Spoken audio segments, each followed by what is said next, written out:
अशा असतात की ज्या उशिरा का होईना पण तुम्ही व्यक्त करायच्या असतात आणि म्हणूनच आज मिरची तुम्हाला सांगताय की या फादर्स डेला तुम्हाला तुमच्या वडिलांबद्दल काहीही बोलायचं असलं तर ते आज बोलून टाका.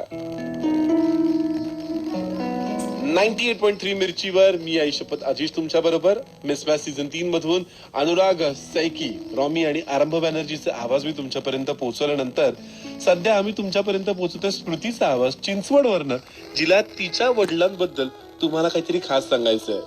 माझे पप्पा असे होते, ते सगळ्यांना मदत करायचे, सगळ्यांना. असं कोणीही नव्हतं की त्यांनी कोणाची मदत केली नसेल. ते थर्मल पॉवर स्टेशनला होते, ऊर्जानगरला. चंद्रपूरची आहे मी. तर तिथे एकदा काय झालं, त्यांच्या डिपार्टमेंटच्या मध्ये एकदा आग लागली. तर त्यांच्या हाताखाली जे वर्कर्स होते ते त्यांना सेव्ह करण्यासाठी त्यांनी स्वतःचा जीव धोक्यात घातला आणि त्यांना सगळ्यांना वाचवून तो जो कोळसाचा मोठा गोळा असतो तो त्यांनी स्वतःच्या अंगावर घेतला आणि ते पूर्णपणे जळालेत.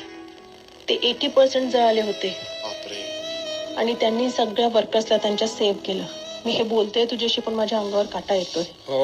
आणि जेव्हा ही न्यूज आम्हाला कळली तेव्हा आम्ही सगळे धावत दवाखान्यात गेलो, हॉस्पिटलला गेलो. तेव्हा माझे पप्पा एका बर्फाच्या मोठ्या गोळ्यावर झोपले होते आणि ते हसत होते. माझ्या आईला धीर देत होते, अगं मला काहीच झालेलं नाही, मी अजूनही तसंच आहे, चांगला.